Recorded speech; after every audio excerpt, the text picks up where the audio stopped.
Hi, this is Matt Wallace. This is Music Quest, and we are going to be interviewing a musician that I met years ago. Name is Hadley Anne Kibbe. Now, she wasn't Kibbe when I knew her, but Hadley Anne Kibbe is going to be with us today. And how's it going? It's going good, Matt. I'm excited to be here with you.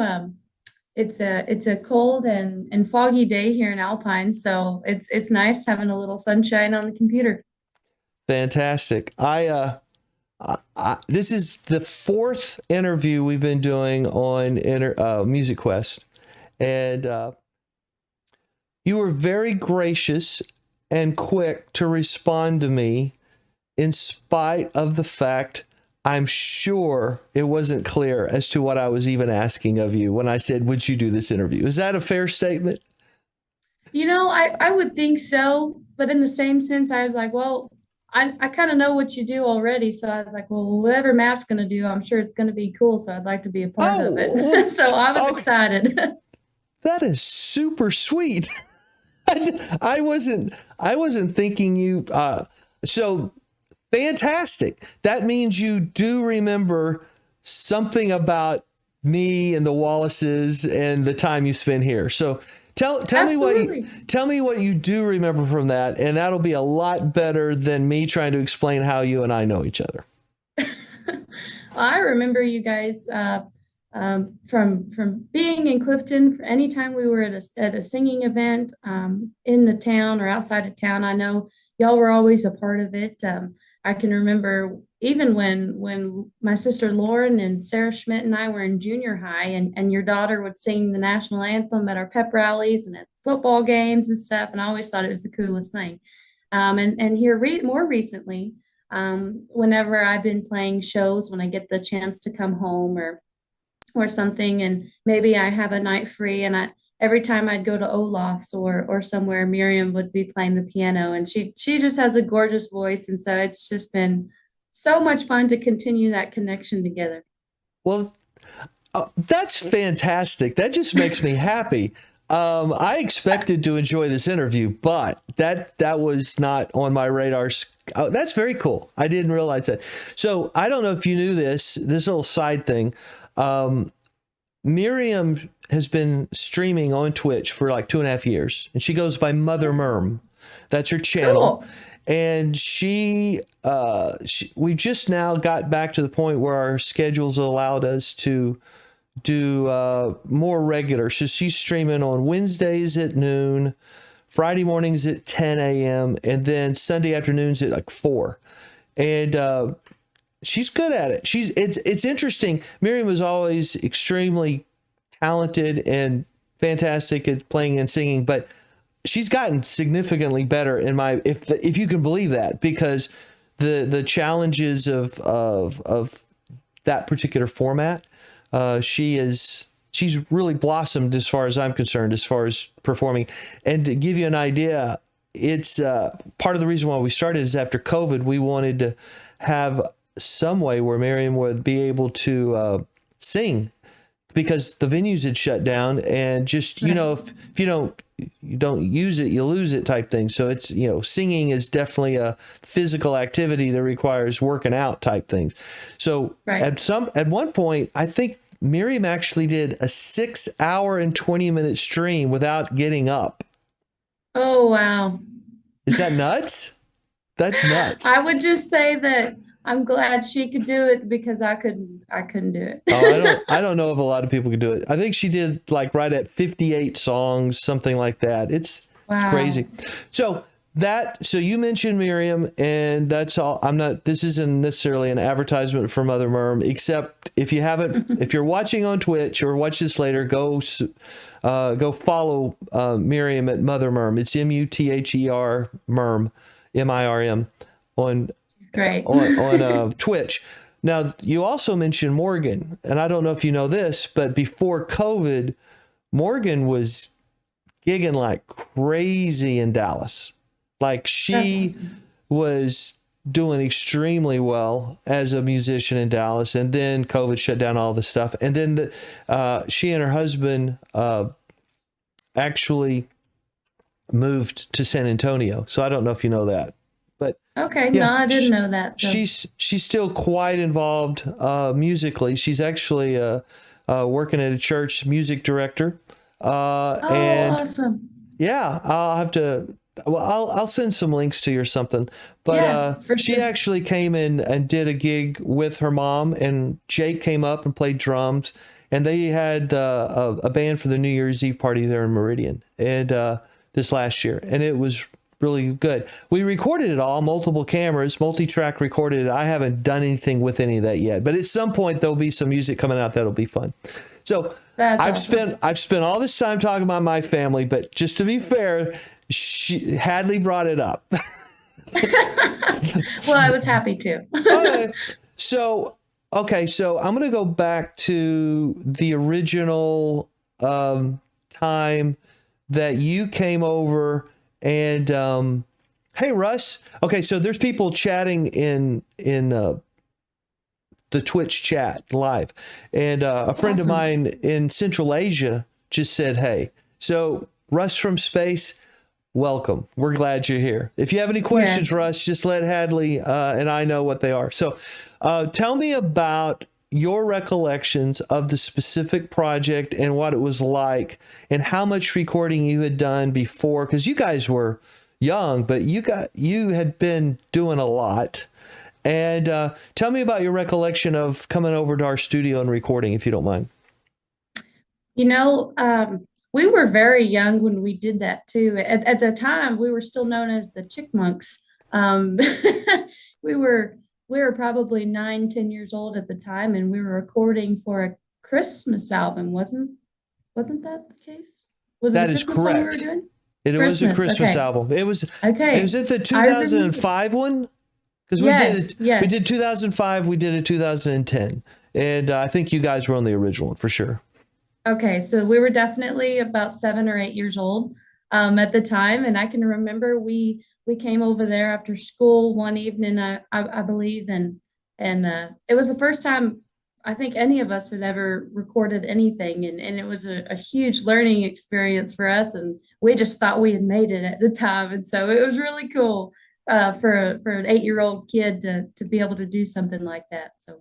So tell me, when you guys were singing, um, how did you guys navigate that? How do young people was it just natural? You guys knew who was going to sing what, or did you guys like, I want to sing this, or did somebody always sing melody? How did that work logistically between young ladies? So a lot of the times it did come naturally. I was more of the, sing the melody kind of gal, and my sister was really good at low harmonies, and that was where, I mean, she loved it.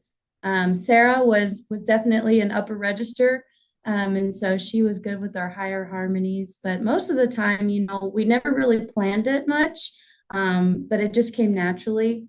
We did practice a lot together after schools. Jimmy would come pick us up from school with a bag of Funyuns and a bottle of Big Red, and So we'd go over to their house and practice. tell people who Jimmy is, because I mean, obviously he was important to this whole venture.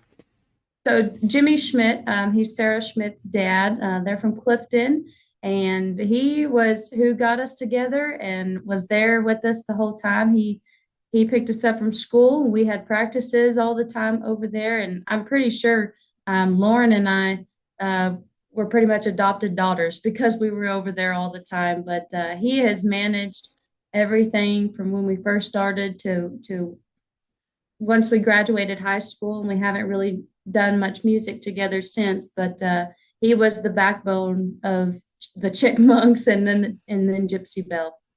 So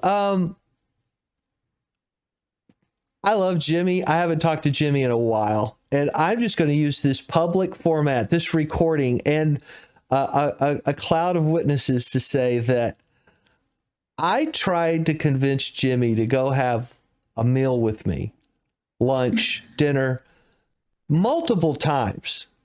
And every time I was like, dude, I still want to take you out for lunch.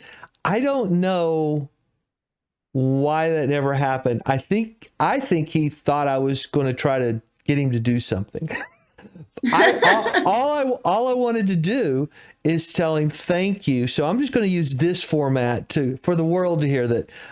Thank Jimmy Schmidt for his help and what he did musically on those projects. He was involved in a couple ways and plays fiddle for me once on one of the songs, and that was fun because I think I ended up using all of the different takes simultaneously because I wanted like this one song to have like a cacophony of music happening. And so we took all the different takes and I just let them play, and it gave the effect. But my point is that Jimmy helped me on I think both of those projects. And Jimmy, all I want to do is say thank you. I didn't need anything. I wasn't trying to sell you anything, but Well, and I can say thank you to Jimmy too. If he jumps on here and listens to this, he's been the backbone of my love for music. So, Jimmy Schmidt, fantastic. I love you. Good dude. I like him. I haven't seen him in a while, but I am sincere. He's still playing. Yeah.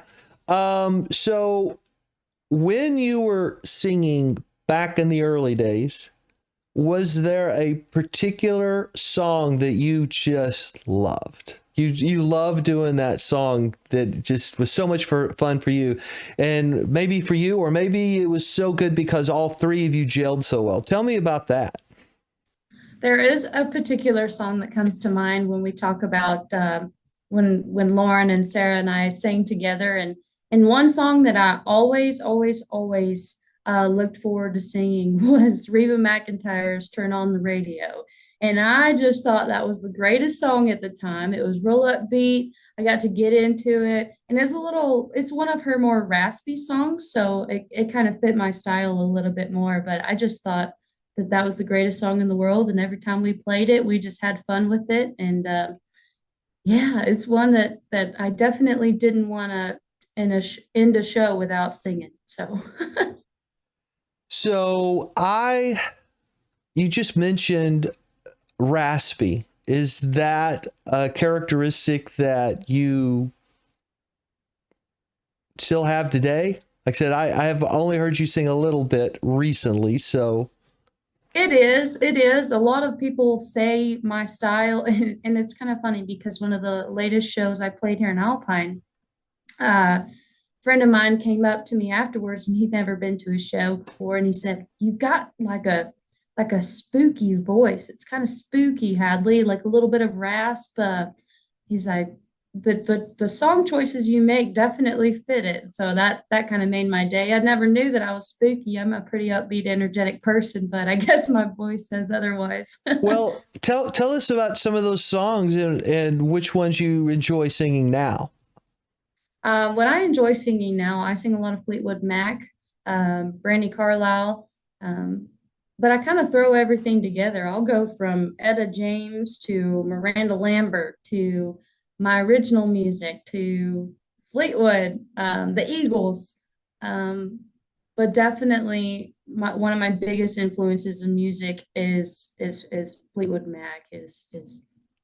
So when did you first start listening to them? Oh, I've always listened to them. My mom is a jack of all trades, kind of like me, and she listens to dang near everything. So growing up, we just had the radio on all the time, or CMT, or the CD player was playing all sorts of music, and we loved all of it. It was kind of funny. I rodeo too, and my mom used to haul to rodeos with me, and it was kind of funny because on the way to rodeos, you never knew what was going to come on, and whether it was a playlist on our phone at the time or whether it was a radio station, we'd switch it back and forth. But you just never know with us. It can be AC/DC, rock and roll, to contemporary Christian music, to country, to blues. I love a little bit of jazz. And so you just never knew what was going to come on. But on the way to the radios, it was definitely 80s rock and roll. So that's her nice style. So I'm going to think there's only one other person that I have on my list. I have a list of like 30, 40 different people who are not on Twitch who I'm wanting to interview on Music Quest. And there's only one other person I can think of on that list that rodeoed. And it would have been a long time ago for this guy. But for you, this is part of the lifestyle. So we have to spend a little bit of time talking about rodeo. And what do you do when you're competing? Do you have one or do you do multiple things? Just assume that the people listening to this right now know very little. Now, I think you know this. I produced multiple years of a weekly television show. It was on Dish and DirecTV, all around Performance Horse. And so I've spent a lot of time in the dirt and a lot of time at rodeos and, ropings and all kinds of stuff. So you're not going to explain it to me, but just think of your audience. They don't know rodeo. Tell them a little about what you do and why you enjoy it so much. Sure. So right now, let's just start from the beginning, actually. My mom has always been my biggest idol in rodeo. And when she was growing up, high school rodeoed, junior high rodeoed, college rodeoed, she was pretty much the best of the best. And in my opinion, that's what I had to shoot for. And so when I first started, I did pretty much every event. I ran barrels, which for those listening, running barrels is there's 3 barrels set up in a cloverleaf pattern, and basically the fastest time wins. It's a horse race. And so I did that for a long time and until college. And then I sold my high school barrel horse and decided I really just wanted to focus on the breakaway roping and the goat tying in college. And the breakaway roping, you back your horse up into the corner and there's a calf loaded in the chute. You've got your rope and it's tied on to your saddle horn. When you nod your head, you leave the box, the chute opens, the calf starts running out there, and you pretty much just try to rope the calf as fast as you can. And when you rope the calf, pull your slack, your rope pops off your saddle horn. And when that rope pops off the saddle horn, that's when they drop the flag and it declares your time. But there is a little bit of trickiness to the breakaway roping, as there's a barrier which is set up in between the box that you've backed your horse in. It's set up on one side and it stretches across to the chute where the calf's loaded. Let's say, if you beat the calf out of there, it's basically called breaking the barrier, and it's a 10-second penalty. So it's really tough. You want to push your limits for sure to be fast in the breakaway roping, but I've always heard it. My granddad's always told me this: if you're not breaking barriers, you're not trying hard enough. So that happens every now and then. Okay, we have to stop. That is a quotable moment right there. That's fantastic. I'm going to remember that. So before you go any further, on your YouTube channel, or on your Facebook page, are there any videos of you doing this? Definitely on my Facebook page.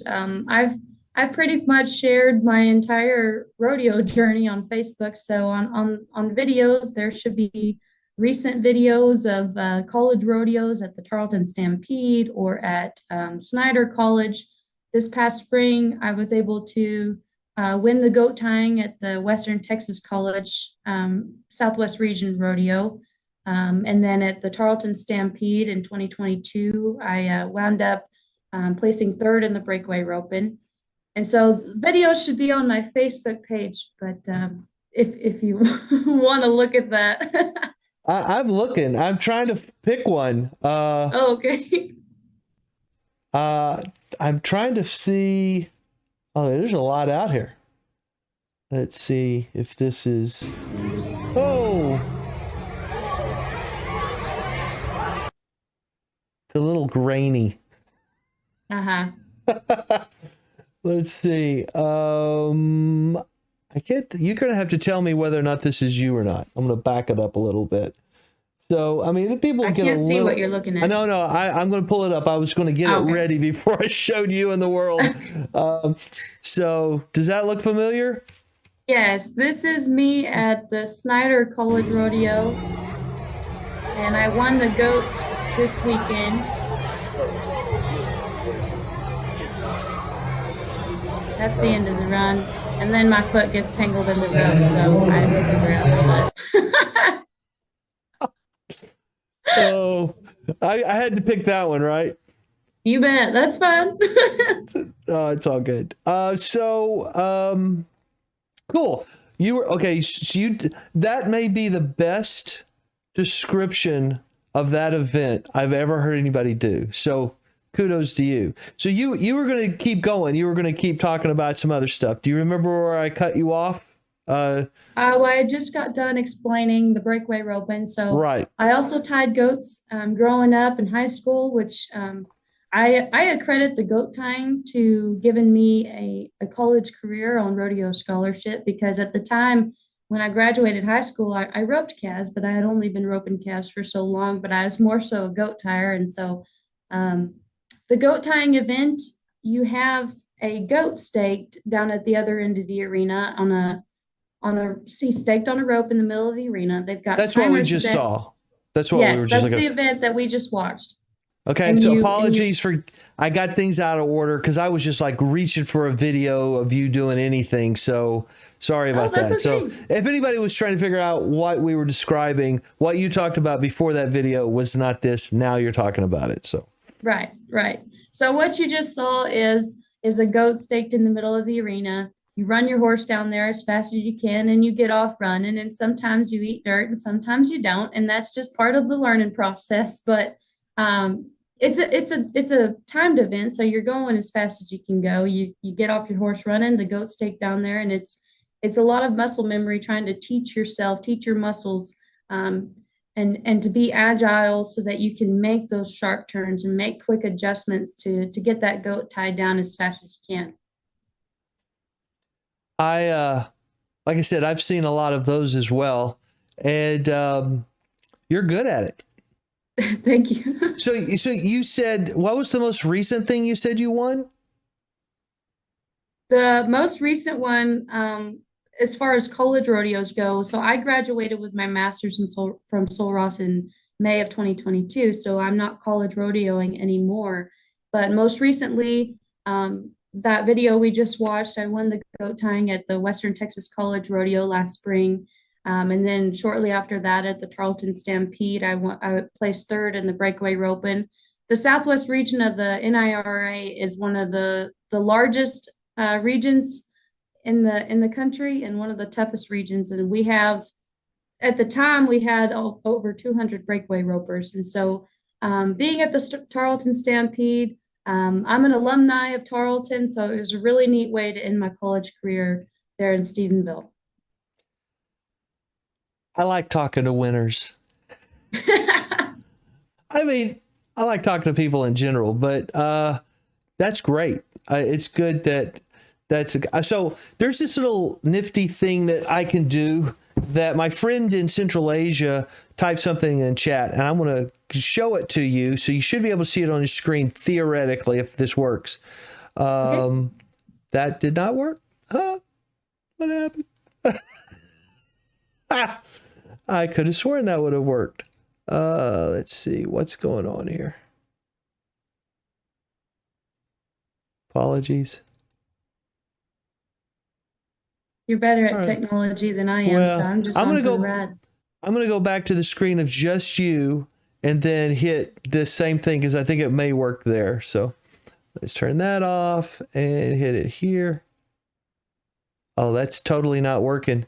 All right. Well, apologies. There's a little nifty gizmo that we have in streaming that will take someone's chat message and then put it on the screen so you can see it. And I'm not entirely sure why that's not working.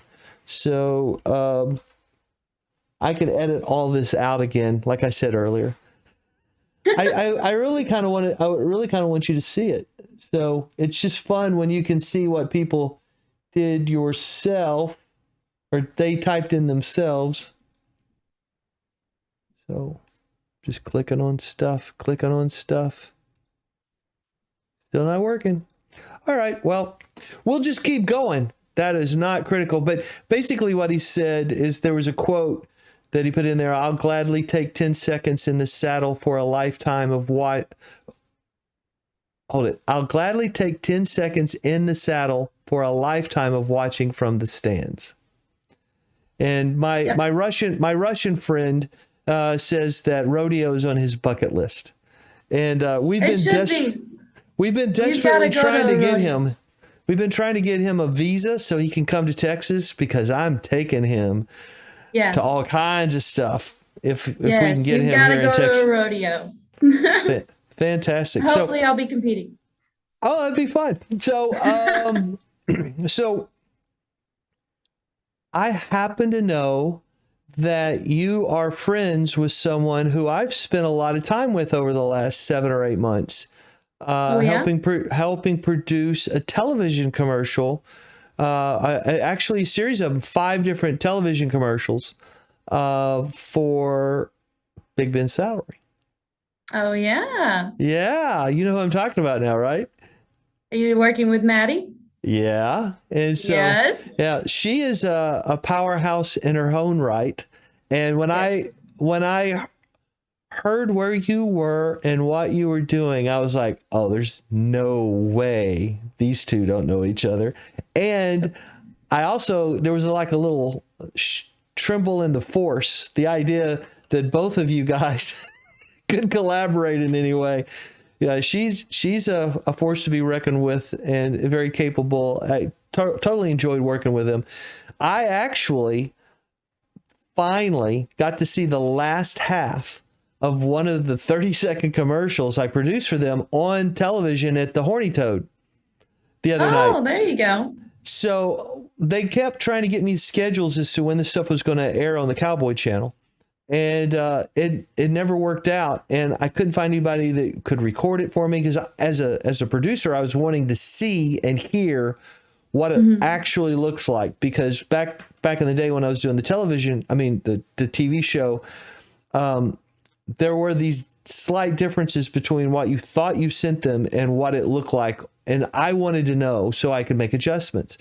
So I just kind of gave up on trying to ever see one of these commercials. And then I was up at the pool tournament this last week and looked up, and I was like, oh, it looks familiar. And then I realized it was the Big Ben salary commercial. So the reason why I brought that up is, Maddie, cool. God Their bless family Alpine. Is amazing.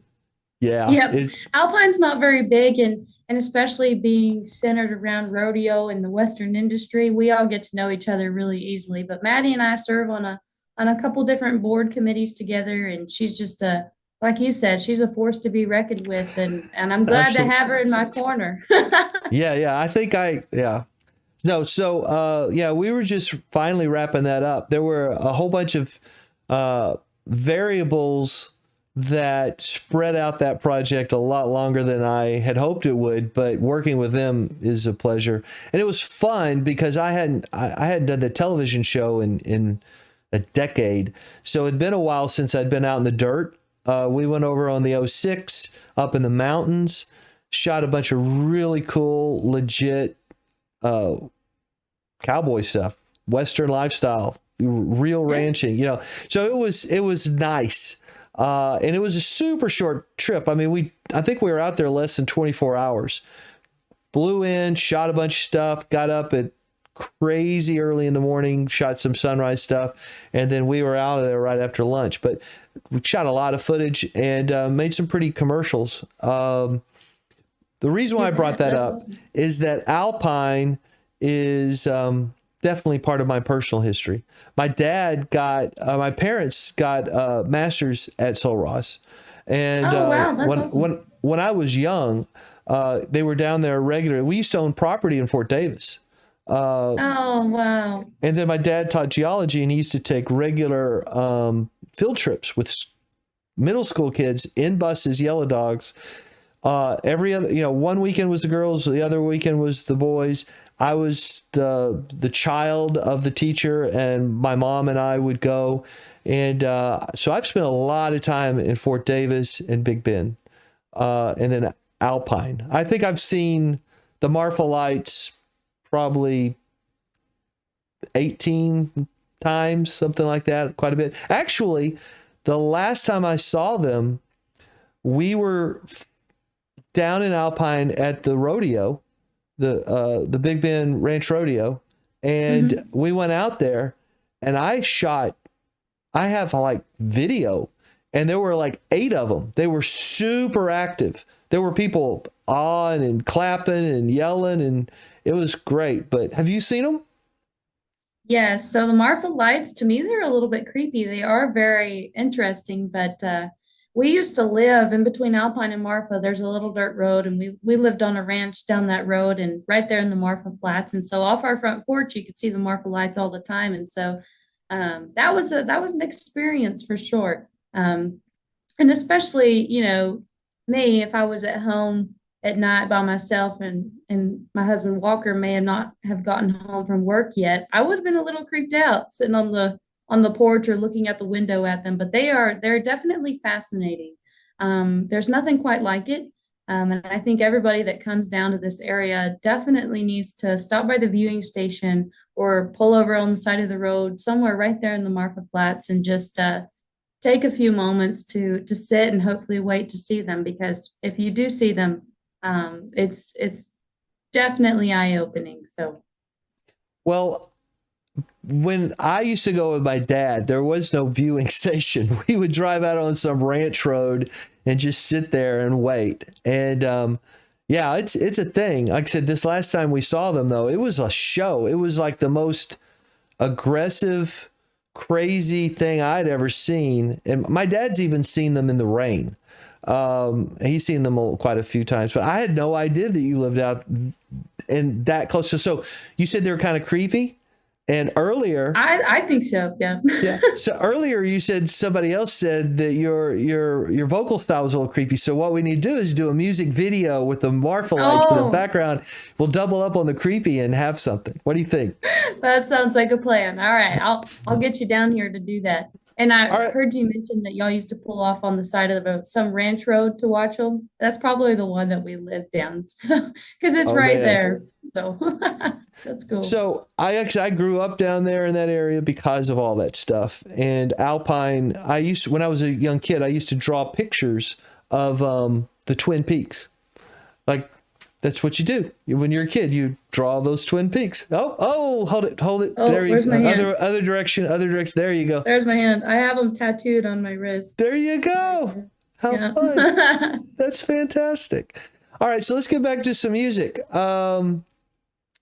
You perform how often nowadays? How often do you get to actually perform with your very busy lifestyle?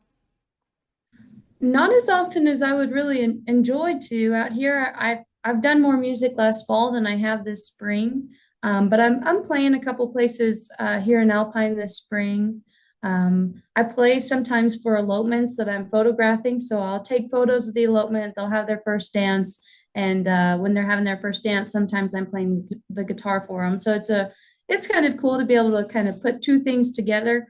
But a lot of the times when I play music, if I'm not playing out here, most of the time when I come back to Central Texas, I'll try to play a couple places, and then I'm also a worship leader, so I lead worship at Timber Ridge Church in Stephenville, Texas. And when I get to come back to the area, I love joining them in worship, and it's something I've done for 6 years now, leading worship there, and also within the Southwest region of the National Intercollegiate Rodeo Association. So I think I mentioned to you before we actually went live with this stream that yesterday on my solo stream, still haven't figured out how to make that more interesting. I think just talking to myself, but I definitely started Music Quest so I can do this. But I was talking yesterday about the challenges of how life can sideline, distract, slow down, squash our ability to remain creative. And it's especially hard on people who are young families, newly married, kids, jobs. You know, there's a whole lot coming at you that, over time you can figure out how to manage. But uh, I mentioned you because the evidence is that you have figured out ways to remain quite creative and involved and engaged in spite of the job, in spite of the family, in spite of the being a mom. Talk to me about why I was right in describing you as the poster child for what you want to try. And some of the challenges, because it's not easy. I mean, but it is a decision. Talk to me about that transition from when you were younger, maybe fewer responsibilities, and music was cool. And now it's like, oh, I really want to go sing, but, that kind of stuff. Talk to me about that. Sure, sure. And I want to start by saying too that I'm definitely not the poster child for anything. I enjoy what I do, and it's a blessing to share my journey. But I'm not perfect by any means, but I try hard and I love hard. So, but talking about a music and staying creative, it is a lot different now than it was when we were kids, when we were singing together, because it was that's pretty much all we were doing at the time, and we didn't have bills to pay, we didn't have families to feed, and a job to come to, and I've been blessed by each of those things that I have now. But I think balancing them all, and especially, before I graduated with my master's up here at Sul Ross, I was a mom, a wife, a college rodeo athlete, a student, a musician, and a photographer and worship leader. And so, but most importantly, I was a friend. And so I tried to combine all of those things so that I could best serve my community, and that community being my team, my school, the region that I rodeoed in, or the community being here in Alpine or in Stephenville, Meridian, Clifton. The community that I wanted to serve was who I was serving in that moment. And so I think that that's what gave me kind of a more inspiring outlook to staying creative, because I wanted people to see, whether it was on social media or just seeing me in person, that there's time in the day, and there's time to be creative. There's time to do anything you want to do, if we just simplify things and be in the moment. Because there's been times where I'm with my little boy and we're riding horses in the arena, and a song will pop into my head. And immediately I'm like, oh, I got to write that down. So I type it into my phone notes, or I voice memo it where I'm not typing and writing with a little kid on my lap. But there's several times that even in the most ordinary moments that we can find ways to be creative. That And I think that discipline, that's been a huge part. that discipline you just said is critical, because when life gets rolling, you're like, oh, it's a good idea.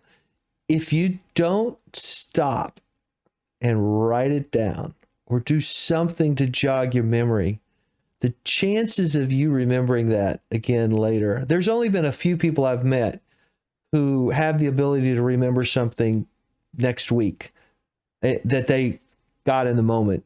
Most of us have to have that discipline just to write something down to jog our memory if we ever want to come back to it. Absolutely. Absolutely. And there's been many songs that I've written driving down the road that, as you know, from Alpine to Meridian, Clifton, Texas, it's quite a long haul, and I used to make that drive all the time, and I still do quite often.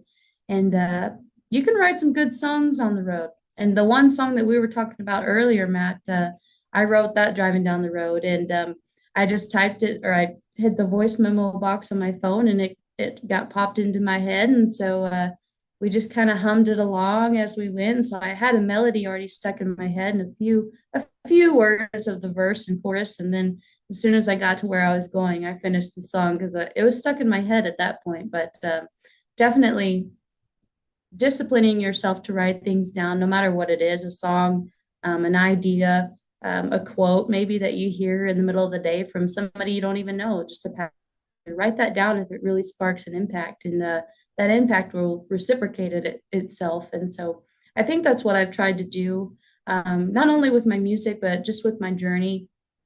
CJ Aragon, the rodeo coach here at Sul Ross, and now a good family friend of ours, and And he used to always tell me in my college career to keep the end in mind. And I always thought that I always made that perspective towards sports or towards rodeo of keeping the end, being successful in mind. And I think at the end of the day, now when I think of that quote, it's keeping the end of your journey in mind, and what kind of impact you want to make. And so I'm a creative person. I like to call myself um, a person that wants to shine a little sunshine wherever she goes. And if that's the impact that I make, no matter what way it is, if it's in the rodeo arena, music, photography, ministry, whatever that is, I want to make an impact. So I'm keeping the end in mind, and that's how I balance things. That is fantastic. That is definitely how you want to do it. There was a book years ago, Stephen Covey, Seven Habits, highly effective. Yes. There's the whole first part of that talking about what do you want on your tombstone.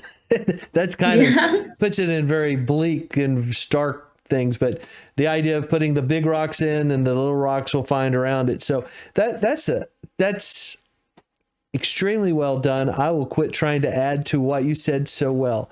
You mentioned a song that you and I were talking about earlier. That's the one that we pulled up on YouTube.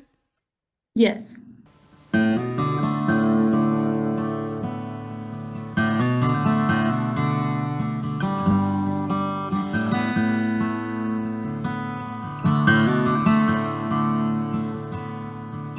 It's a lonesome road to nowhere I seem to love. Traveled many times and I can't get enough.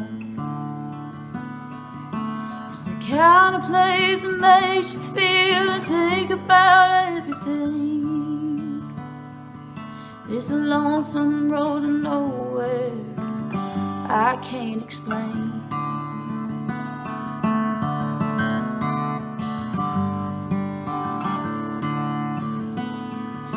It's a road south of 90 down to Mexico. I don't know where I'm going, but I've got to go. Those mountains in the distance scream out my name. It's the lonesome road to nowhere, it's calling me.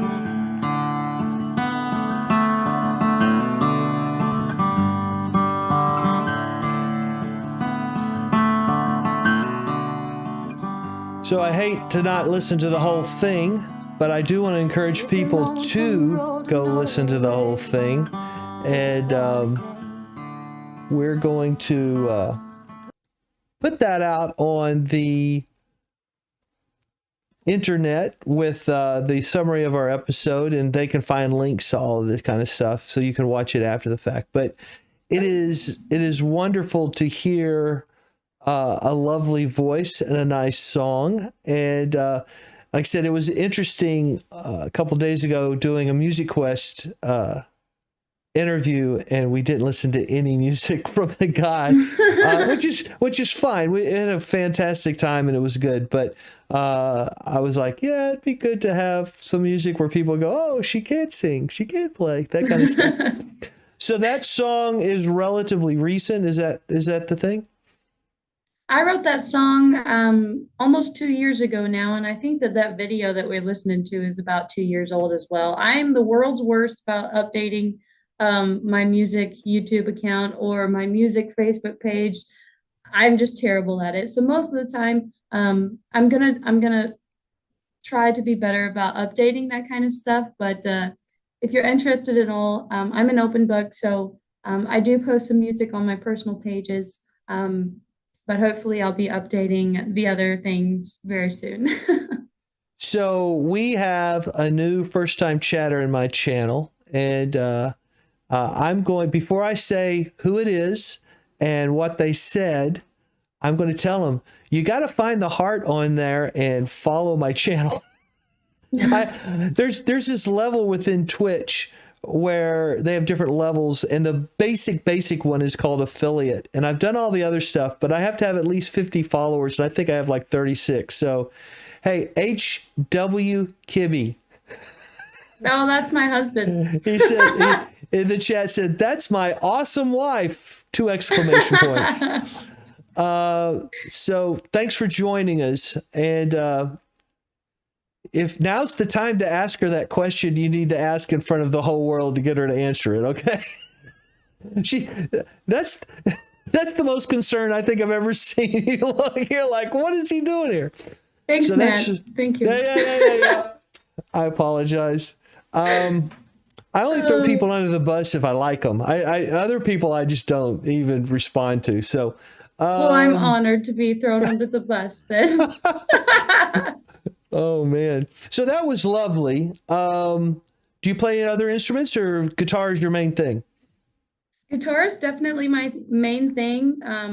Growing up, before we moved to Meridian, I was also in the band at Clifton Middle School, and I played in a jazz band as well. So I played the alto saxophone for a long time. I haven't picked it up in a few years, but I still have it.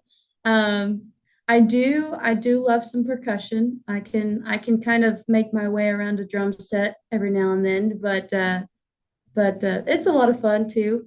I used to drive my teachers nuts in school because I'd be tapping with pencils on the desk all the time. So they used to make me sit on my hands. But so I've always loved a little bit of percussion. Before I started teaching myself the acoustic guitar, I was learning the bass guitar from Jimmy Schmidt, and I haven't played the bass in a long time, but the acoustic is definitely where I feel most carefree. It's a little more natural to me, and I can pretty much just use it and go any avenue with it. So it's a lot of fun. It is an extremely versatile instrument when you're mobile. And like Miriam plays piano, and those are less mobile. And so piano and guitar are definitely the instruments of choice for songwriters. And yeah, the music that you grew up listening to sounds very diverse. But you said like 3 or 4 different times something about Fleetwood Mac. What's your favorite Fleetwood Mac song? Oh, you can't put that on me. Probably, all right. So top 3. Dreams or something like that, or okay. Gypsy maybe. I don't know. I love them all. You had mentioned Gypsy, Fleetwood Mac, and that made me remember the fact that you guys had changed your names. You guys were the Chickmunks, right? Yes. Like the Chipmunks. When did that transition happen? How did that? Okay, so Music Quest. Anybody who's been in a band knows that at some point you may or may not like the name that you started with, and the number of bands that have changed their names over time is a large number. So tell me about your recollection of that process, because I think that's relevant for a Music Quest crowd. Well, my recollection of the process was originally when we first started playing music. Like I said earlier, we were probably 7, 8 years old, and at the time the Chipmunks were very popular. But as a trio of 3 girls, we didn't want to be known as the Chipmunks, so we decided to call ourselves the Chickmunks, and we did that for a long time. And then finally, in junior high, I think about 6th or 7th grade, our parents got together and we got together and we were like, oh, we need to change this name. And so we actually, it's kind of funny thinking about it, and I just now remembered this, but we ran an ad in the local newspaper of Clifton, and had everyone else submit their request for a name change. And so we had several just ideas that would come to us, and then finally we sat down together, and both Lauren and Sarah and I and our parents, and we came up with Gypsy Belle. And so when we did that, we had a logo drawn up for Gypsy Belle, and then our freshman year of high school, we released our first original album from Gypsy Belle, titled "Count on My Love." And so it was a good transition. Obviously, we didn't want to be in junior high school calling ourselves the Chickmunks anymore, because nobody wants to be known as that when you're a lady growing up. So Gypsy Belle it was, and we did that until we graduated high school. And when we graduated high school, like we all went to college in different parts of Texas, and so we're separated. And that's when I just decided to pick up the guitar and start teaching myself the guitar. And I was pretty. I'm a pretty simple person, so I just went by Hadley Anne Music, and that's what I've been doing ever since. Well, I did a quick search on Hadley and Texas and Gypsy Rose logo, and I have to say that there are a lot of Gypsy Roses out there. Gypsy Belle is what I'm we sorry. went by. I apologize. There was a Gypsy Rose that I knew as well, but Yes. I did do a search on the right name. So even though I said that incorrectly, I did do the search with Gypsy Belle.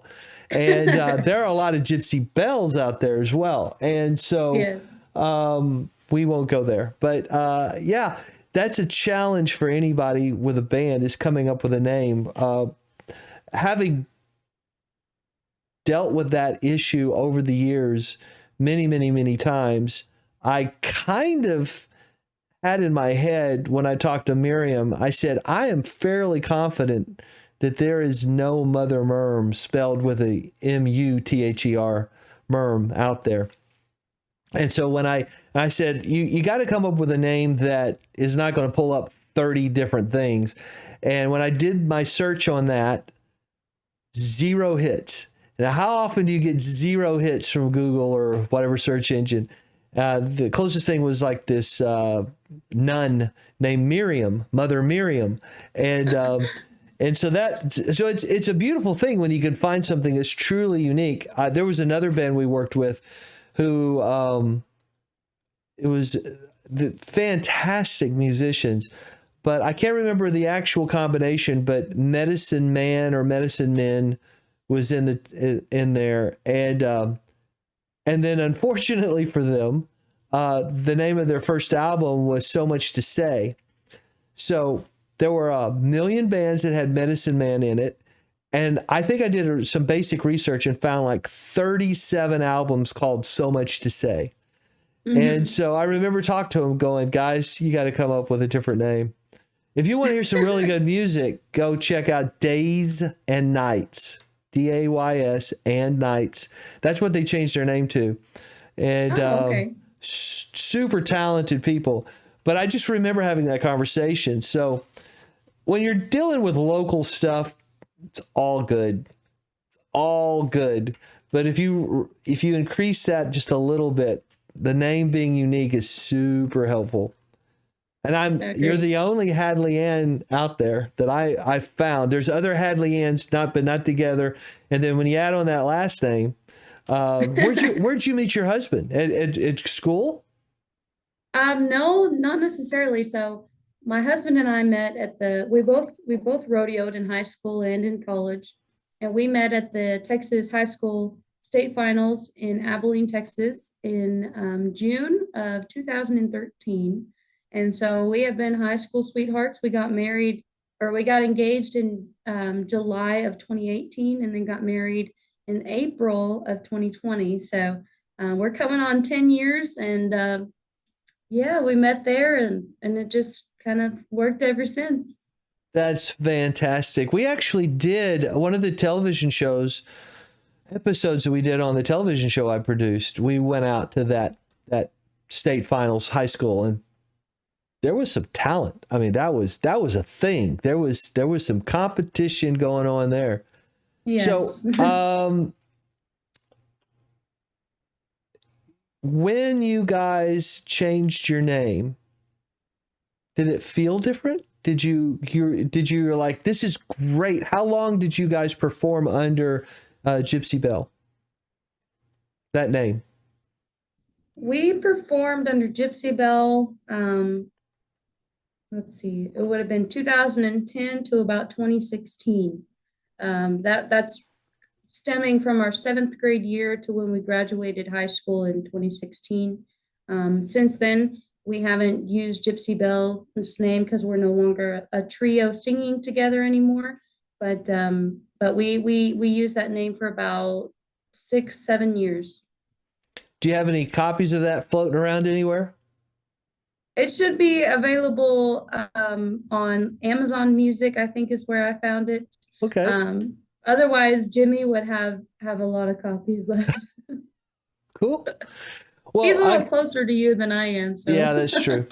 But I do want to reiterate to anybody who's listening or interested in this, and then to you as well, is that I need to work with you after the fact. That anything that we want to put together on a page that has links and things you can find. People who are interested, want to hear more, see more. That's all there. So speaking of seeing more, that is one of the main things you've been doing creativity wise. You still sing, but if I understand it correctly, you might be better known in that area as a photographer. Is that fair?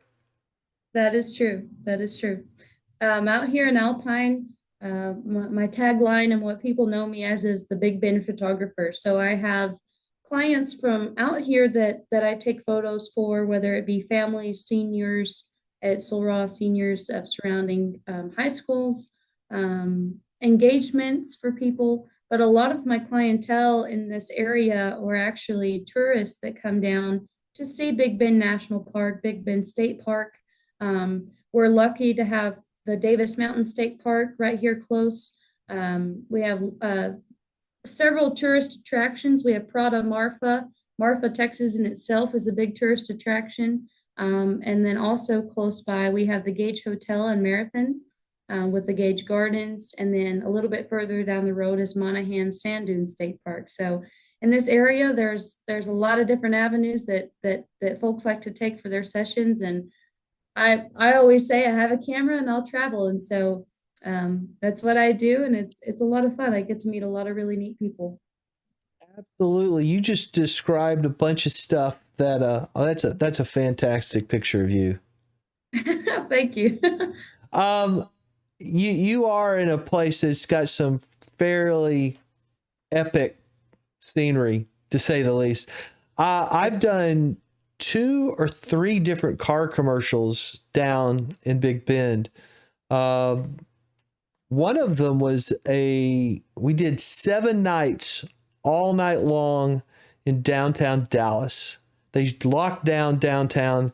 I forget. I think the production on this set of commercials is like over $1 million, just the shooting of it. And it was only for Europe. Huh.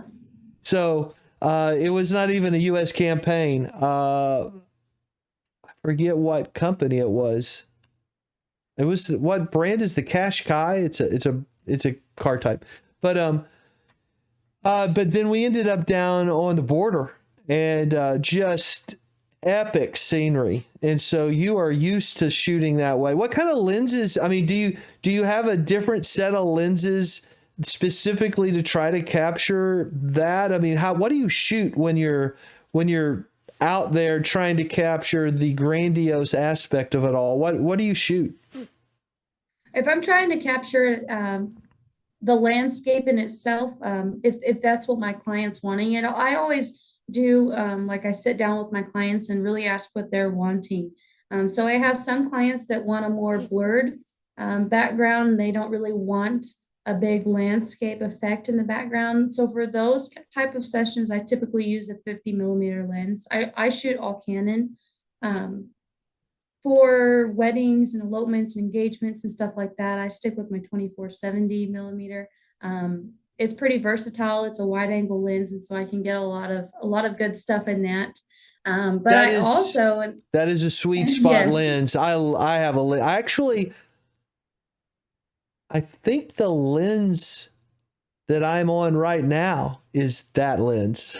So yeah, it's a great lens. I use that pretty much for nearly every session because people, they come to Big Bend, they come to this area because of the scenery, because of the views and the way that it makes them feel themselves. And so I want to capture that in its entirety. I have a lot of fun with it, but originally my photography stemmed for a love of wildlife photography. And so I love taking photos of different animals. I mean, and also my rodeo background, I like taking rodeo photos as well. So I have a 70 to 200mm lens that I use for that as well. But it all just kind of depends on the setting and and really what my client wants, because that's my job. I love to serve people, and that's what I like to do with photography as well. Kind of whatever they're wanting, or sometimes they just say whatever you think is best, and that's where I like to have a lot of fun with it. That totally makes sense. So for the people who don't know, Big Bend is this part of Texas that goes down, and then I don't know if anybody can see my mouse. Yeah, you can. So if you go from up here, down here, this is the Big Bend in Texas. This is massive area, and there is Alpine, and there is Marfa. So you were right in the middle of all of that. So if you don't know where that is, if you've never been there, there's tons of Texans that have never been out there. And it is serious landscape. It is epic. That's all there is to it. Yes. So if that's what I like to say a lot is, and actually one of my clients last weekend, we were taking wedding portraits in the Chisos Mountains of the national park, and she was like, "This is epic," and I was like, "That's what I think too. That's why I'm here." Absolutely.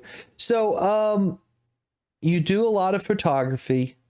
When did you start doing that? And how did you get into it? You just decided you needed some good pictures, and dang it, you're going to do it? So actually, I started photography when I was a student at Tarleton. I graduated from Tarleton in 2020 with my bachelor's in agricultural communications. And so when that coursework started, we did a lot of journalism, videography, photography, news writing, and stuff like that once you got into your upper level sort of classes. And I had a professor, and it was in 2018, Dr. Wayne Ashley at Tarleton State.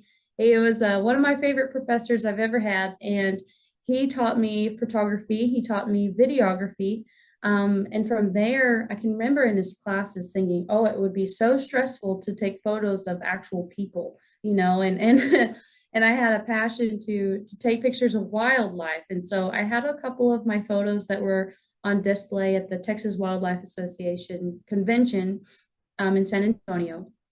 And then from there, I was still a student at Tarleton, and I found out that a couple of my friends started asking me to take their senior photos.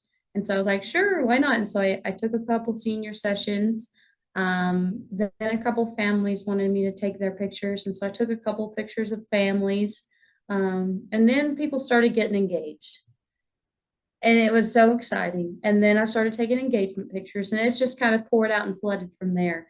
When we moved to Alpine, or Walker has lived in Alpine, his family's lived here for a little over 10 years now. But when I moved out here, we got married, I was taking pictures in Stephenville very regularly. And so I had to kind of rebuild my clientele out here. And so I would do a lot of sessions out here.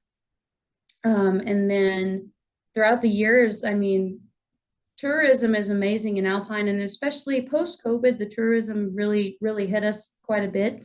But starting 2021, my clientele has built up tremendously, and it's just been a huge blessing to my family.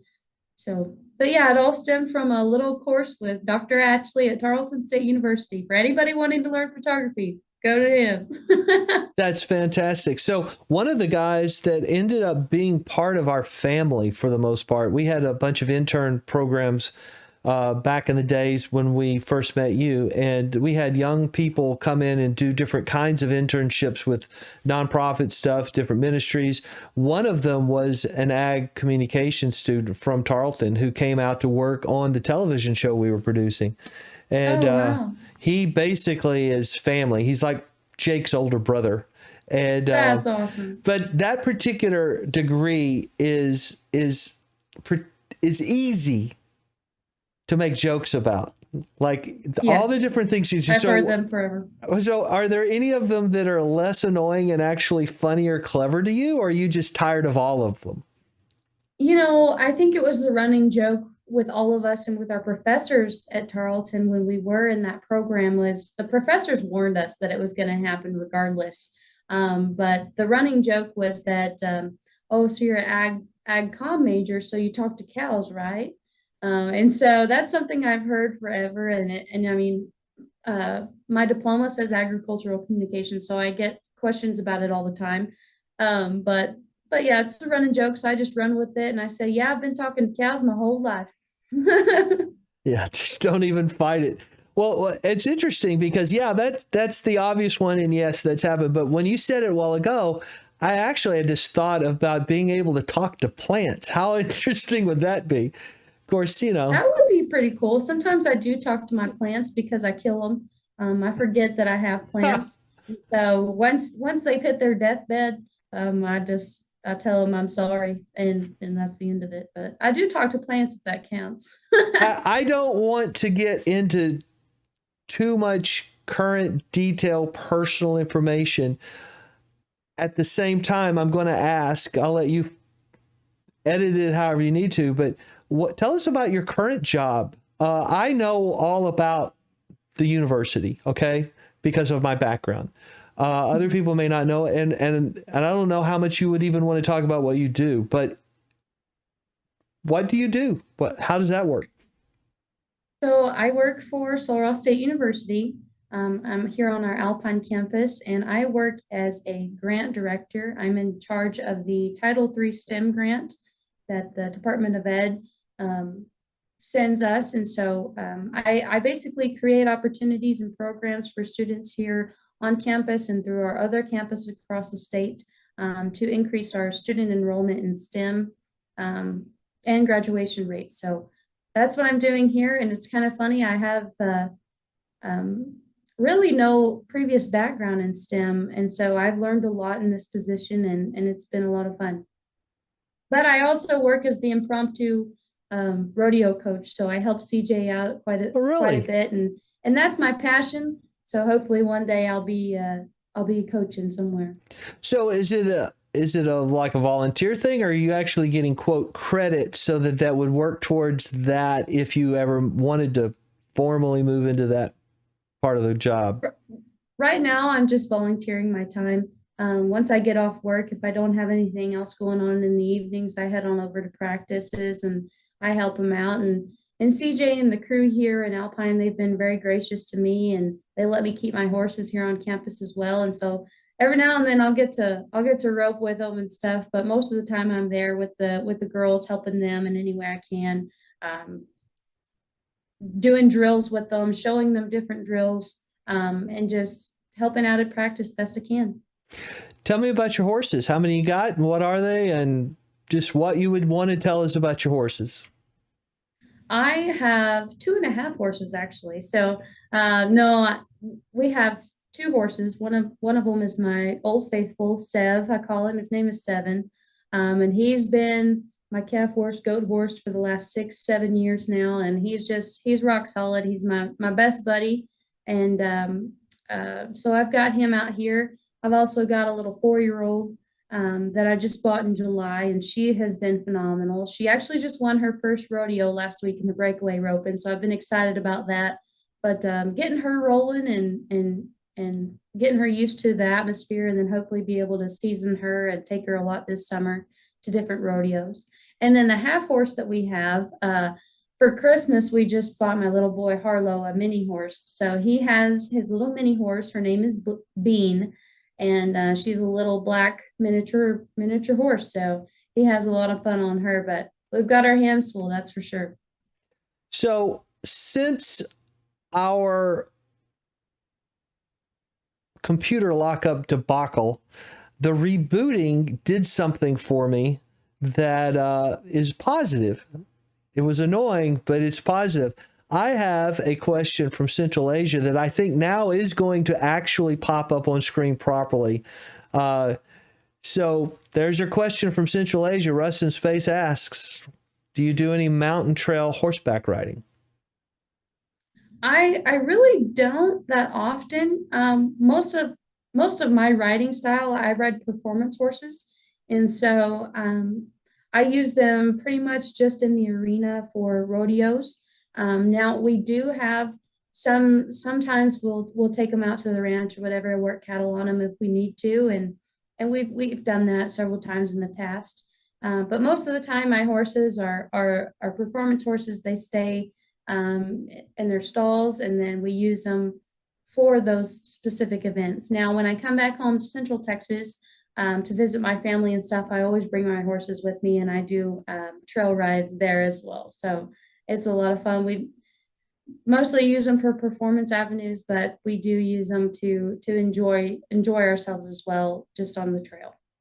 A lot of people would not fully appreciate what all is involved with what makes a performance horse. And then on top of that, breed, that kind of stuff. I got a question from Thought Storms. What flavor, breed, style, that kind of stuff. You said performance horse, but that still doesn't communicate always to everybody. All of my horses that we ride are quarter horse bred. I always ride a good Cowie backline on a horse. My little 4-year-old, she has reining backgrounds in her bloodline, and then my calf horse is very Cowie in itself. But both of them are quarter horses. They're shorter boned than thoroughbreds, and they make for really good fast starts. They can run really fast, really quick, and they can stop really fast at the same time. So it makes it perfect for what I use them for in the breakaway roping. So I heard of Dry Creek Wrangler School. I have not. That's my buddy in Central Asia. Oh, wow. Yeah, he was asking. Well, thank you for the questions. I think that's awesome, and I'll definitely write that down so I can do some Googling.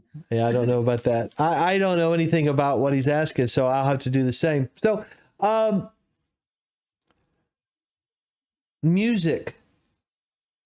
How does that factor in? You obviously have had music prevalent in your life in meaningful ways for the vast majority of your life. When you think about music now, how has that, the way you relate to it, the feelings it gives you, has that changed over time? Has it evolved?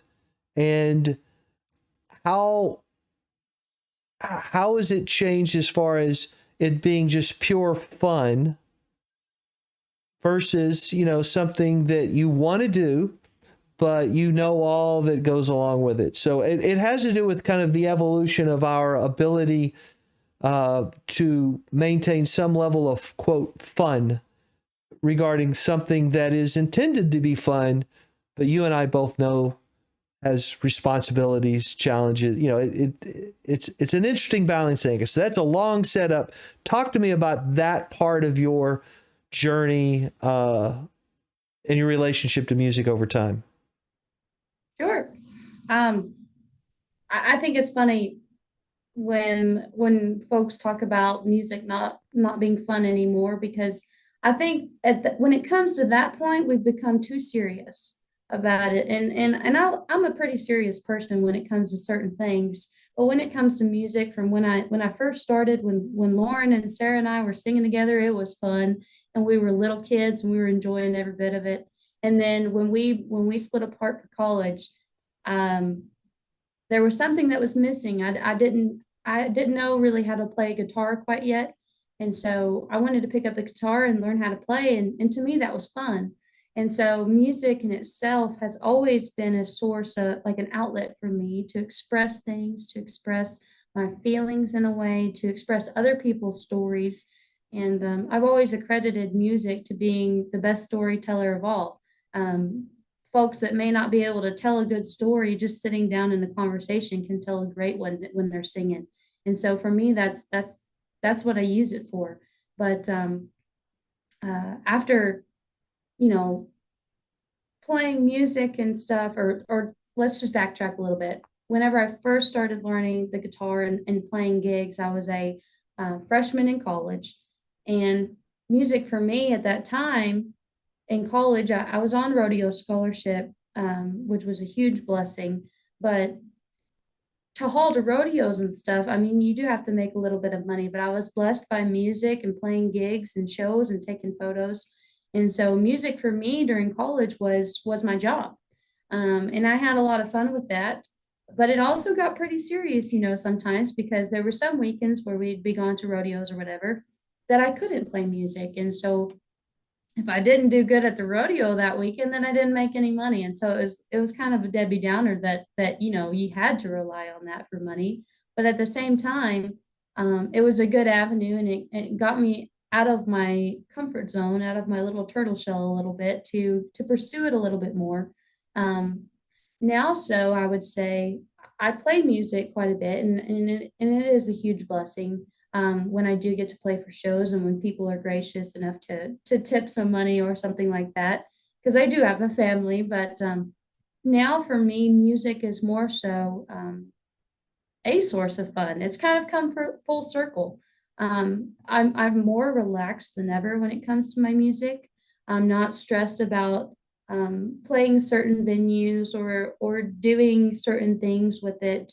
But I'm just letting the Lord lead when it comes to that kind of stuff, because I think sometimes when we get too serious and the fun comes out of it, then the passion really doesn't show through and people won't relate to those stories near as much. And so that's my mission. I'm keeping the end in mind with that. And I'll say it again.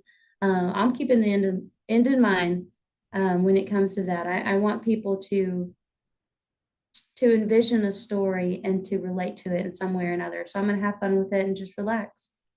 That is fantastic. That was really, really well said. Thank you. I want to, I don't think you need it, but I'm still going to encourage you to stay with that. And always, if there's any question about the balance, always do a little more music, because because you are blessing people, and over time you can take it for granted. And I think you have to be super intentional about understanding the power of and the importance of it beyond just whether or not how fun it is. But it sounds like you've got it dialed in like pretty good. So God bless you. Thank and you. Good, keep going. The thing about Music Quest and my idea for that is to rekindle a certain amount of enjoyment for me as well. I mean, there are elements about how we use our studio and what we do, and we do rely on some of the music. Now, we do the Twitch stuff. That's not a moneymaker. It is, and when people tip or somebody subscribes, it's a small trickle, but unless you have huge numbers, that's really not a moneymaker. You do it for the relationship, the enjoyment, the way you can bless people. But the other stuff can be a job. I mean, you got to get it done. And this particular venue, what we're doing right now, is my attempt to reinfuse a certain amount of enjoyment and fun in all of it, because I love hearing people talk about their music and asking questions. So it's a real blessing. I appreciate you being willing to do it. Absolutely. That's not me trying to wrap things up, but I mean, I also know you have to go. You have things to do. You're a busy person, and I wasted a bunch of it with bad technology crashing on me. But It's just part of it. Yeah. I think it's interesting.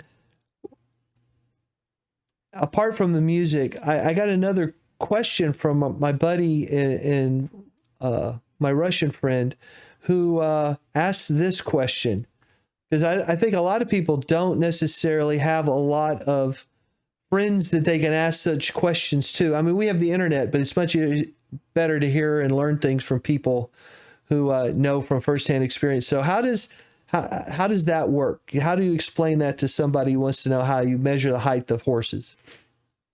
And you caught me off guard right there in that one. But here in the States, we do measure horses by hands. I don't remember the exact number of inches per hand of a horse, but like at home, I have a retired barrel horse at my mom and dad's, and he's 15.2 hands high. Now, as far as inches, I'm not 100% sure on that, and I could do a little Googling right now because my brain is slow to move this morning, but we Six- do measure our horses in hands. 16 hands is tall horse? Yes.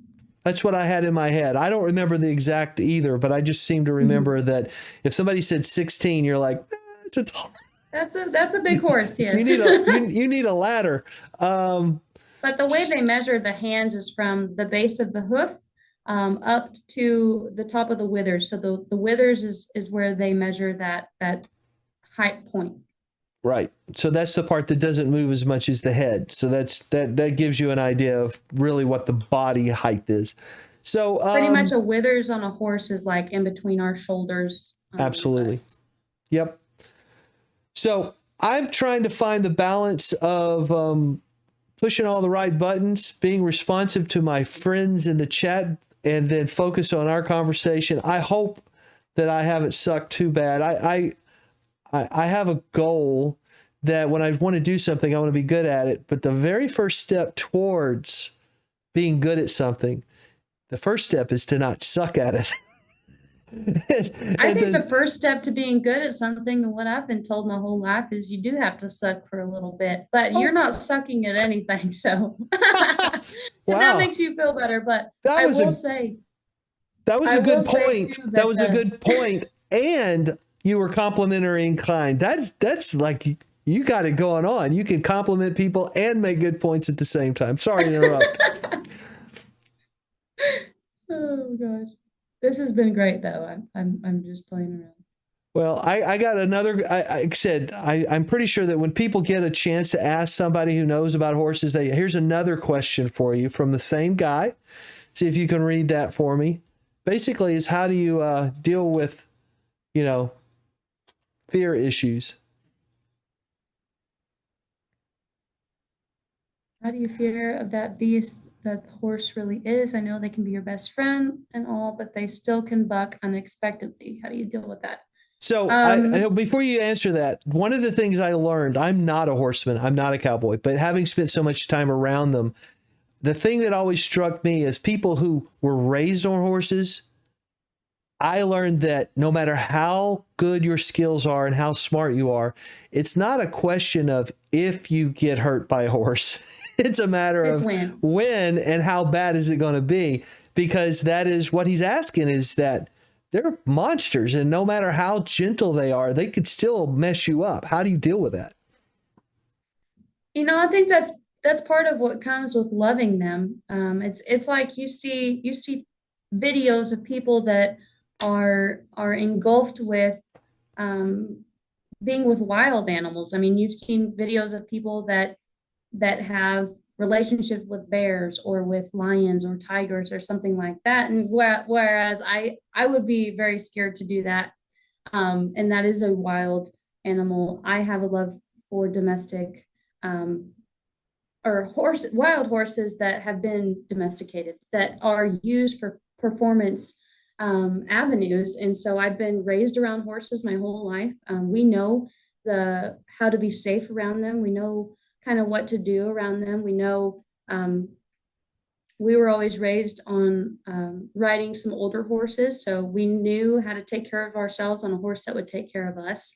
And then as you grow older, you learn more about them. And like right now, I have a 4-year-old who she's as gentle as she can be, but I know that as a 4-year-old, it's like a little toddler kid, that if she's put in a stall for too long, or it's been a very cold, few days, and it hasn't been warm enough to really ride, I know she's going to be feeling really good the day that I get her out of her stall. She's going to be fresh, and she may have a little bit of buck.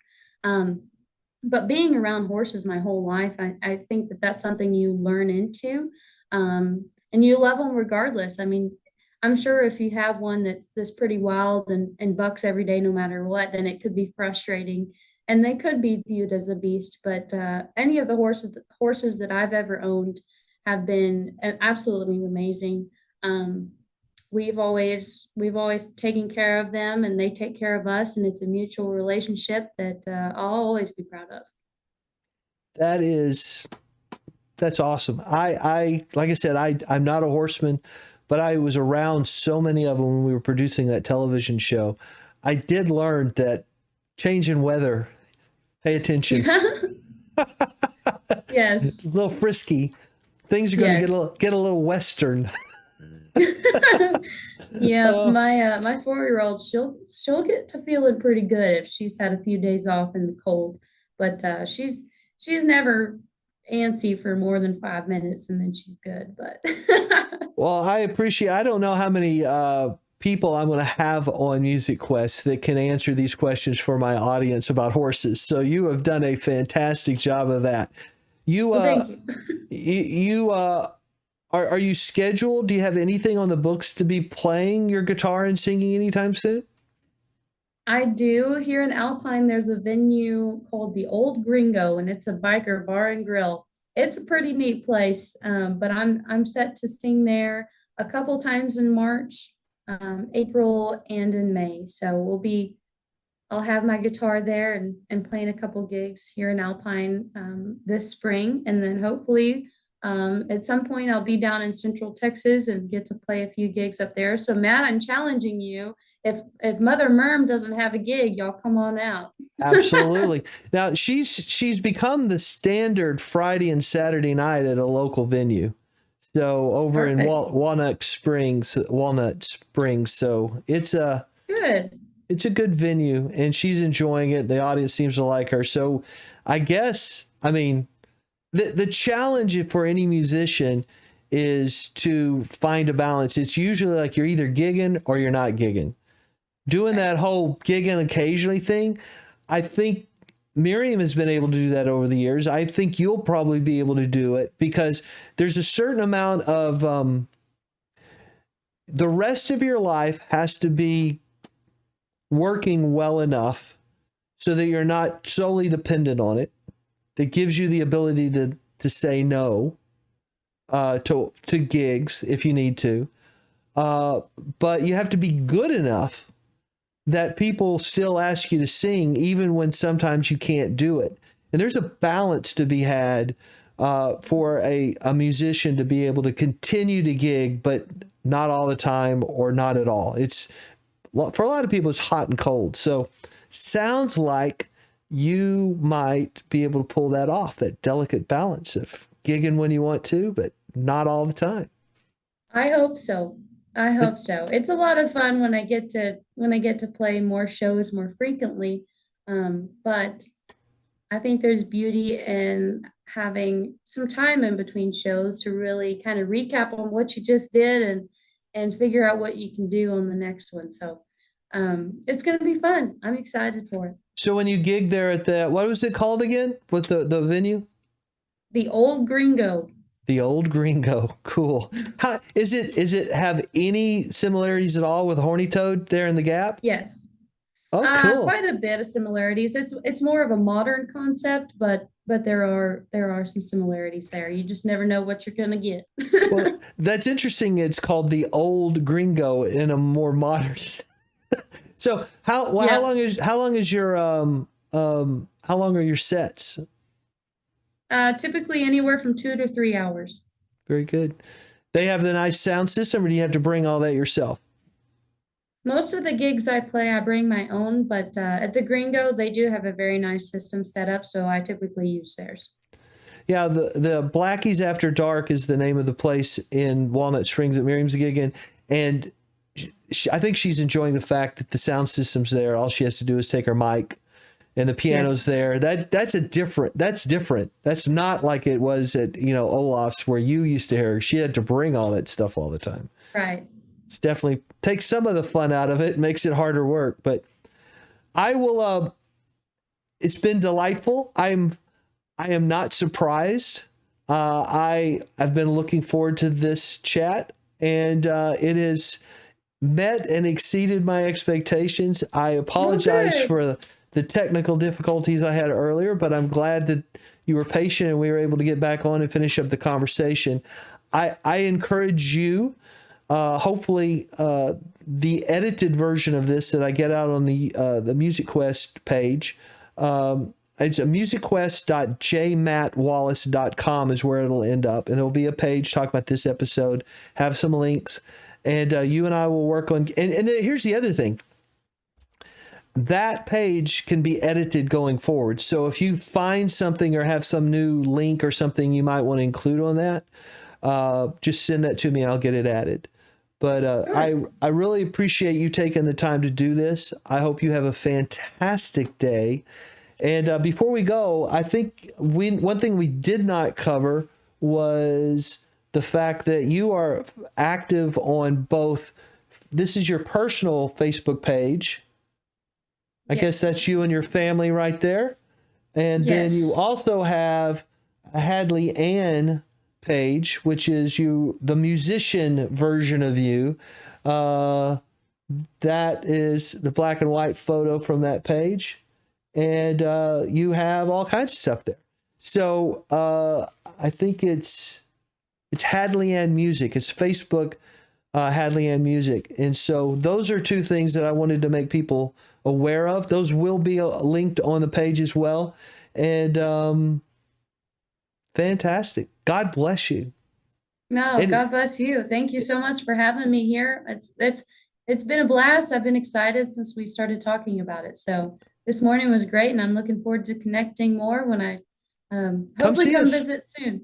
Absolutely. Come see us. You got to come see the studio. We actually had a flood like 5 years ago and seriously upgraded the studio. So before it worked, now it's like a legit studio, and it'll be fun. So well, maybe I need to cut my own original album. So that sounds fantastic. We don't do a lot of that, but we definitely do it with people we know and like. So that should be on the list of things to talk about.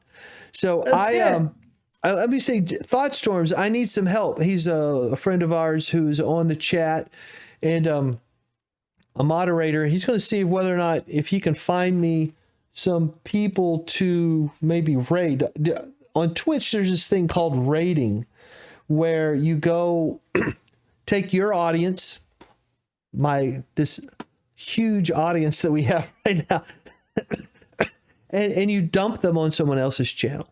And that way you get to meet people, and it's an awareness thing. It's a cultural thing on Twitch. I'll send you links if you've not had a chance to check out Mother Merm. It's fun to be able to listen and make requests. That's fun. She does a lot of Fleetwood Mac, so you should be happy with that, or hopefully. And you got anything, Thought Storms, or did I lose you? That would be unfortunate. So he's probably out looking right now. Do you have any final comments, thoughts for my audience? Like I said, the idea is Music Quest. Quest is a big, grandiose term. And a lot of people who I think would be fun to talk to about music may not think of what they're doing as a quest.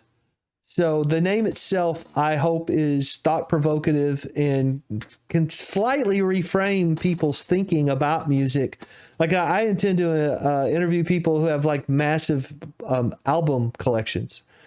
They don't sing or play, but they're into music. And so do you have any comments, thoughts that would be appropriate for that kind of audience? Just from there, at this moment, out of Alpine, Texas, from Hadley Anne. I always have a comment to make, man. No, I just want to say Music Quest is basically like defining a journey and defining all the little steps and the little connections that you make to achieve that journey. And sometimes you'll achieve it really fast, and other times everything else is a process. And I think the beauty of music, the beauty of anything in life, is enjoying that process and having fun with it. Don't be too serious about it. And that's where you'll find the beauty in it. And no matter what you're doing, if you're doing it for the Lord's work, you're going to be blessed by it. And that's the beauty of this journey that we call life, and the journey we call music. And so that's my outlook on that. And I just encourage you all to just be positive, proactive, and have fun with it, because otherwise it's pretty boring. Excellent. I'm not surprised. The excellence just keeps coming. So I think I'm going to take Thought Storm's suggestion here, and we're going to go raid someone. I'm going to go ahead and wrap it up, hit the end music. Stay on if you don't mind for a few seconds, and say hi when you get to the other channel, the people in the chat window. But what we're going to do is we're going to go raid a woodworker. So not even music. It's a whole nother thing. And we're going to do that here in a second.